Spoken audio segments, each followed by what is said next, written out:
தீபாவளியை முன்னிட்டு சொந்த ஊர்களுக்கு செல்வதற்காக கிளாம்பாக்கம் பேருந்து நிலையத்தில் பயணிகள் குவிந்தனர். அலுவலகங்களில் பணியாற்றுவோர், கல்லூரி மாணவர்கள் என ஏராளமானோர் தீபாவளியை கொண்டாடுவதற்காக சொந்த ஊர்களுக்கு படையெடுத்துள்ளனர். இதனால் கிளாம்பாக்கம் பேருந்து நிலையத்தில் நேற்று பயணிகள் கூட்டம் நிரம்பி வழிந்தது. முன்பதிவு செய்தவர்களுக்கு மட்டுமே பேருந்துகள் எளிதில் கிடைப்பதாகவும், முன்பதிவு செய்யாதவர்கள் பேருந்துக்காக நீண்ட நேரம் காத்திருக்கும் நிலை உள்ளதாகவும் பயணிகள் புகார் தெரிவித்தனர்.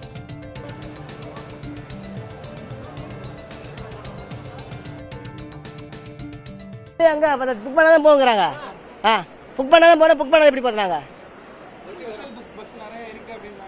புக் பண்ணி தான் போகணும்னா நான் புக் பண்ண படிக்கல, நான் எப்படி புக் பண்ண முடியும்? புக் பண்ண தான் போகணும், இப்படி புக் பண்ணலாம் எப்படி போக முடியும்? ஸ்பெஷல் பஸ்ஸில் எங்கே போகணும்? ஸ்பெஷல் பஸ்ஸில் போனால் அப்போ அவங்க கொடுப்பாங்க 200 300 கொடுப்பானா? 100 டிக்கெட் 200 சொல்லுவான். எப்படி போகிறது? நாங்கள் 1 ஹவர் ஆகுதுண்ணா. 1 ஹவராக சுற்றின்னு தான் இருக்கேன். எதுலையாவது போயிடலாம் அப்படின்னு சொல்லிட்டு சுற்றின்னு தான் இருக்கேன். ஆனால் பஸ் வரல. இதோ 2 பஸ் நிற்கிது, ஆனால் போக முடியல. புக்கிங் பஸ்ஸு புக்கிங்கில் இருக்கு. நான் கள்ளக்குறிச்சி வண்டி இங்கே வந்து நிற்கும், ஆனால் வரலை. என்ன பண்ணுறதுன்னு தெரியல. ஆமாம், ரிசர்வேஷன் மட்டும்தான் இருக்குது. நார்மல் இது இல்லை. நாங்கள் நார்மலாக வரவங்களுக்கு இங்கே இல்லை. படிக்காதவங்க நிறைய பேர் வருவாங்க, அவங்களுக்கான பஸ் இல்லை. நாங்கள் வந்து தஞ்சாவூர் போனோம், பட்டுவாடை போனோம், பண்ருட்டி போகணும் சார். நாங்கள் எப்படி சார் போகிறது? எல்லாம் ரிசர்வேஷன் நாங்கள் எப்படி போகிறது? இல்லை ரிசர்வேஷன் இல்லை, பஸ் விடுங்க சொல்லுங்க, போகிறோம். கிட்டத்தட்ட 1 ஹவர் ஆகும் சார். நாங்கள் வந்துட்டு இவர் பட்டுவாடை போகணும், நான் பண்ருட்டி போகணும், தஞ்சாவூர் போகணும். நாங்கள் எப்படி சார் போகிறது? கேட்டாலாம் கண்டக்டர் ஃபுல்லாக என்ன சொல்லலாம், ரிசர்வ் பண்ணுறேன்றாங்க சார். ரிசர்வ் பஸ் எப்படி விடுங்க? இதான் சார் என் கேள்வி. இந்நிலையில் முன்பதிவு செய்யாத பயணிகளுக்கும் போதிய பேருந்துகள் இயக்கப்படுவதாகவும், போக்குவரத்து நெரிசலால் சில பேருந்துகள் வருவதில் தாமதம் ஏற்பட்டதாகவும் அதிகாரிகள் தரப்பில் விளக்கம் அளிக்கப்பட்டது.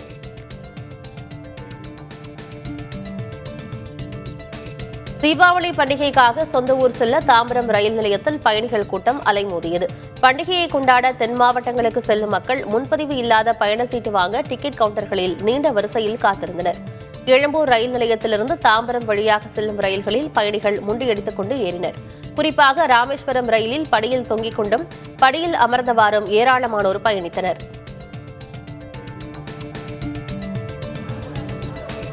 தீபாவளி விடுமுறைக்காக சொந்த ஊர்களுக்கு செல்வதற்காக திருப்பூர் பேருந்து நிலையத்தில் பயணிகள் திரண்டனர். தடுப்புகள் அமைக்கப்பட்டு பேருந்துகளில் வரிசையாக ஏற பயணிகள் அனுமதிக்கப்பட்டனர். காவல்துறையினரின் இந்த நடவடிக்கையால் பயணிகள் நெரிசலின்றி பேருந்துகளில் ஏற முடிந்தது.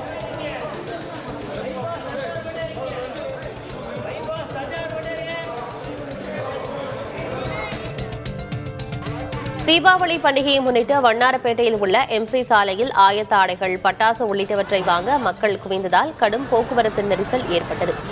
வடசென்னையின் முக்கிய வணிகப் பகுதியான MC சாலையில் உள்ள கடைகளில் கடைசி நேரத்தில் ஆயத்த ஆடைகள், பட்டாசு, ஆபரணங்கள் வாங்க ஏராளமானோர் திரண்டனர். இதனால் அந்த பகுதியில் போக்குவரத்து நெரிசல் ஏற்பட்டதால் வாகனங்கள் ஊர்ந்து சென்றன.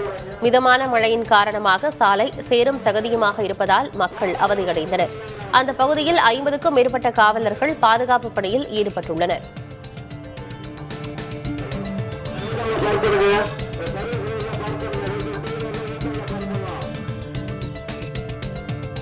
தீபாவளி பண்டிகையை முன்னிட்டு திருச்சியின் முக்கிய வணிகப் பகுதிகளில் இறுதிக்கட்ட விற்பனை களை கட்டியது. NSE போஸ் சாலை, பெரிய கடை வீதி மற்றும் சின்ன கடை வீதி போன்ற பகுதிகள் மக்கள் தலைகளாக காட்சியளித்தன.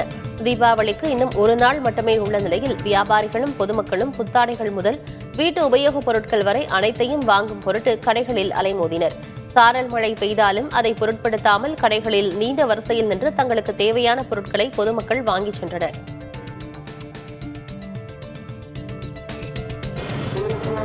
தீபாவளி பண்டிகையை முன்னிட்டு திருப்பூரில் இறுதிக்கட்ட ஷாப்பிங் உச்சத்தை எட்டியுள்ளது. புது மார்க்கெட் வீதி மற்றும் குமரன் சாலையில் பொதுமக்கள் தங்களுக்கு தேவையான உடைகள், அலங்கார பொருட்கள் மற்றும் தங்க நகைகள் வாங்குவதற்காக பெருமளவில் திரண்டனர். இதன் காரணமாக நகரின் பிரதான சாலையான குமரன் சாலையில் கடும் போக்குவரத்து நெரிசல் ஏற்பட்டது. கண்காணிப்பு கோபுரங்கள் அமைத்து தீவிர பாதுகாப்பு பணியில் ஈடுபட்ட போலீசார் ஒலிபெருக்கி வாயிலாக பொதுமக்களுக்கு அறிவுரை வழங்கினர்.